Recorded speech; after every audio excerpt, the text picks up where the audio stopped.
Граната! 09 давал команду расстреливать всех гражданских. По Женевским конвенциям. С горем пополам мы взяли этот ебучий блиндаж. С 500 человек нас осталось человек 60. Пацки сделали правильно, они сдались в плен, и вот поэтому они выживут сегодня. Ночи ненастные, рейды опасные, ярость, что сердце солдата ждал.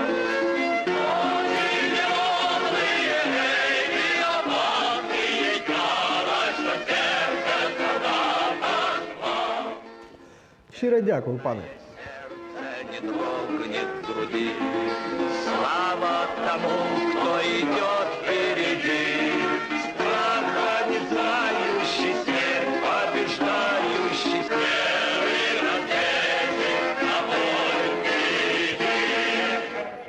Это было осознанно, нас выбросили? Или нет? Но если нет, тогда как? А если да, то тогда я сам смысла не вижу. Зачем нас просто бросить на убой? У нас изначально была одна задача, а попали вообще в другую посадку, и пришлось как-то выживать.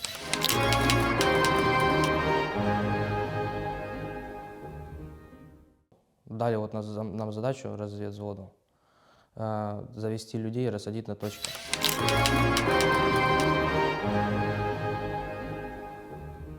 Нас вывезли в лесополосу.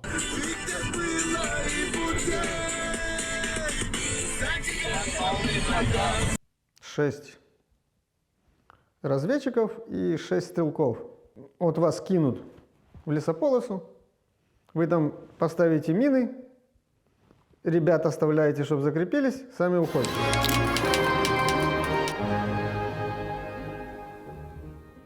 А нас, оказывается, привезли совсем в другую точку, именно в окружение. Мы там вот когда высадились, нам открыли дверь и сказали: все, вылазьте. Мы вылезли и не поняли, где мы находимся вообще.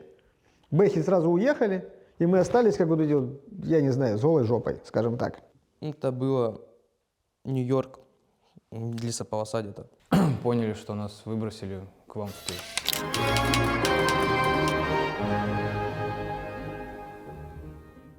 Нашли блиндаж, сели в блиндаже. Смены мы там 2-3 недели уже ждали, никакой смены не дождались. Только дождались штурмовую группу. Все.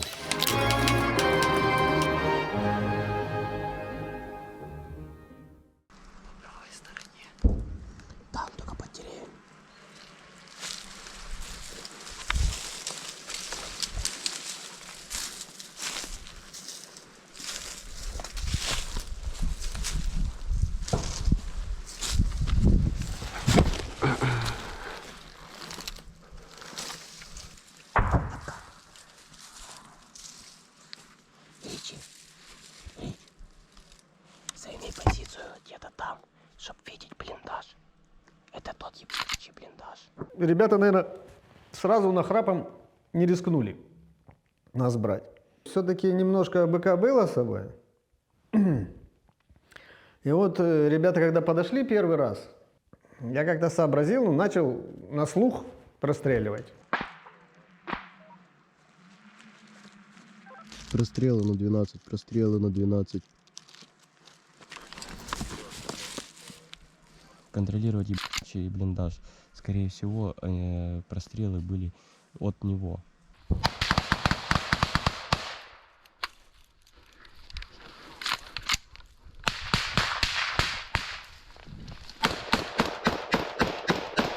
И у меня было среди деревьев только одно вот такое вот окошко, куда я мог кинуть гранаты.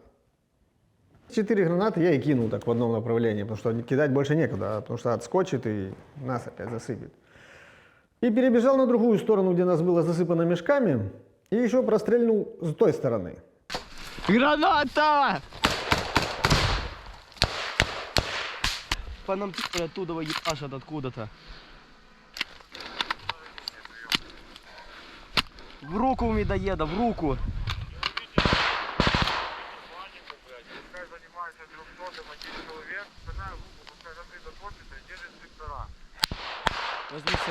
Потом по нам крупнокалиберный пулемет отработал, мы думали, что ваши отходят.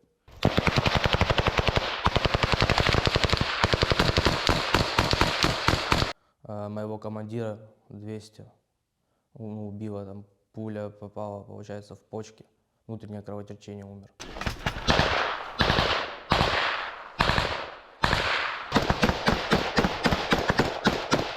Почти все выстрелили. Нам, конечно, немножко скинули. Пачек 5, наверное, патронов дроном. Мы немножко еще подзарядились, но толку от этого не было, потому что второй раз ребята пришли, и мы вообще не ожидали, и их полностью прозевали. Мы на позиции. Вон там вот Василек стоит, миномет. Кассетный. Вот это наш пулеметчик под Васильком типочек. Тут я. Тут он пацки. Сбивает дрон. Группа спецназа ушла вперед. Там где-то простреливали нас. Потом ваши ребята нас окружили. Мы дошли до блиндажа ебаночего, во-первых. И во-вторых, мы видим Васю, Василек. Закинули в блиндаж гранату. Сначала мы не поняли, потому что там баллон газовый стоял, баллон взорвался. Потом вторая граната залетела, третья. Уже были контужены, понимали, что сейчас еще хоть одна граната, но это будет смерть. Контакты, и тебя закидывают гранатами со всех сторон. Это очень, действительно очень страшно. Когда вспышки перед глазами, и ты ничего не можешь не слышать, не услышать, не сориентироваться, куда выбегать, куда бежать, где что находится. Особенно, когда это замкнутое пространство. На вот это на эмоциях вызывали огонь на себя артиллерию, на свой квадрат. Ну, все равно это все опоздало. Они нас взяли в окружение, закидали гранатами, ну и потом спокойно, нормально попросили, говорит, выходите, если хотите жить.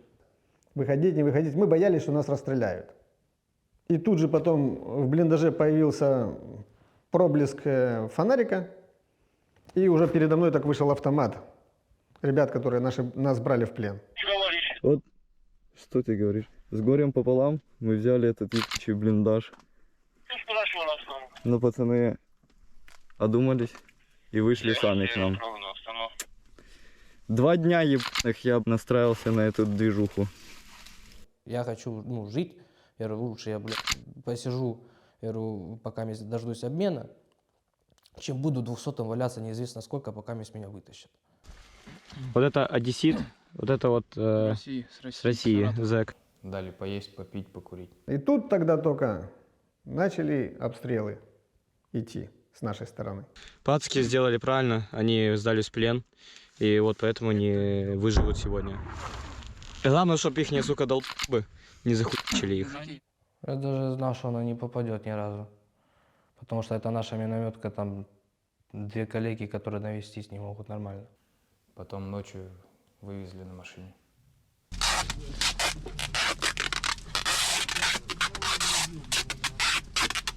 Сейчас. Давай. Капюшон есть?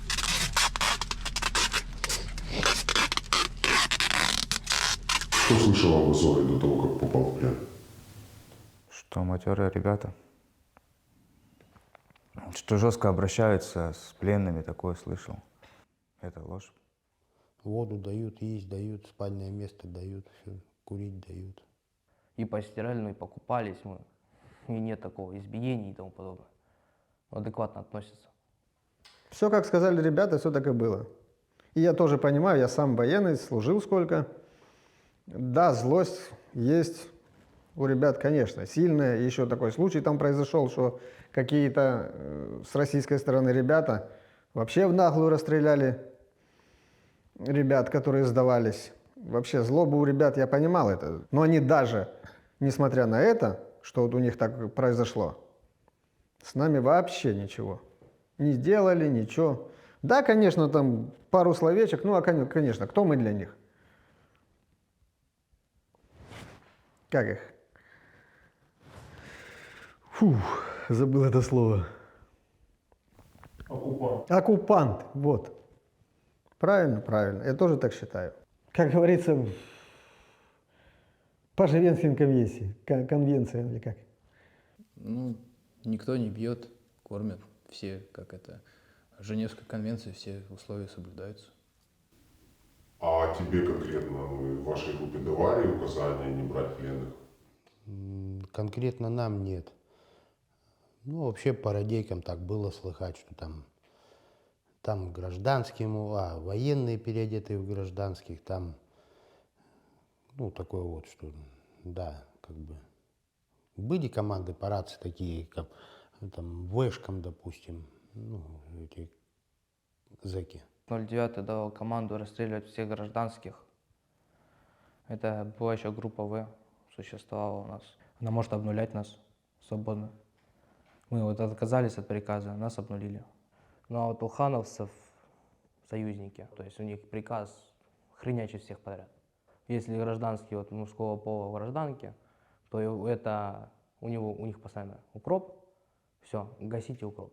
Немножко переживаю, вижу отношение к нам здесь.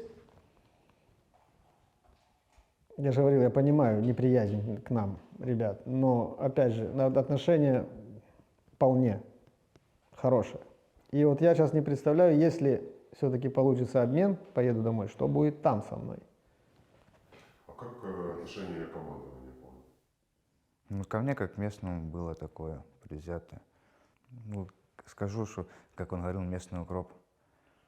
То, что мы когда говорим, на нас накатывают, будет кто-то нас выводить, как-нибудь, чтобы убрались. Говорит, все, что мы услышали, держитесь, мы с вами. Единственное. Это слова я буду припоминать ему всю жизнь. Ничем не помогли даже нам. Воды скидывали 0,33 бутылку. У нас пить не было последние 3 дня, ничего вообще, ни капли воды не было. Под прилетами рисковали, ходили, искали, находили, пили. Имеешь какие-то ордена? Орден мужества в сентябре дали. За то, что зашел на точку, на которую надо было зайти в лесополке. Зашли вчетвером, а вышел я один с раненым. Орден мужества. Он без степени, он просто обычный крест. Мы просидели месяц в Нью-Йорке были. Вот это была у меня медаль, ну, есть, да, за боевые заслуги. В 2015 году мы тогда вышли группой искать Абрамс. Ты говоришь, Абрамс искали в 2015 году? Да. Я не знаю, может, мне по ушам съездили. А задание было там совсем другое. 2 как бы юбилейные. Одна за то, что как бы ветеран Новороссии, то, что с 14-го. И еще одна была медаль за Дебальцево. А о подготовке расскажи, насколько, как готовили тебя? Вообще не готовили. У нас, обещанного вот этого месяц, 2 недели полигона не было. Сразу отвезли на ЛБС. У нас большинство, которые на полигоне побывали, кроме стрельбы по цинкам и прохождения змеек, ничего у нас не было. И тут бойцы действительно подготовленные. И у нас очень много из-за этого потерь. С 500 человек у нас осталось человек 60. Все.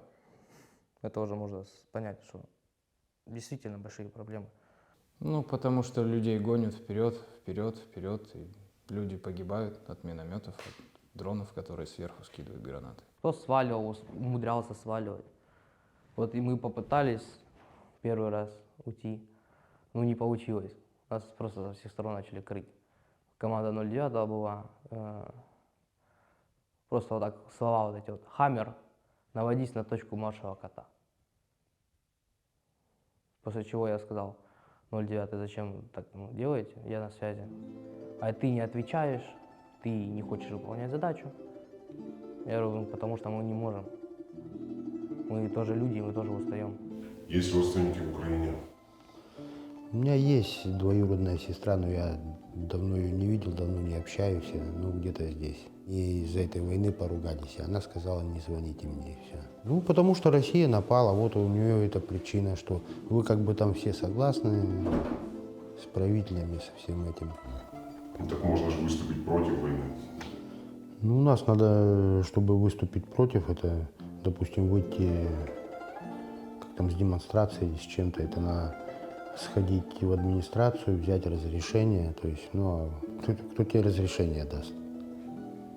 Я прекрасно понимаю, что тут происходит теперь, как происходит, кто, виноват.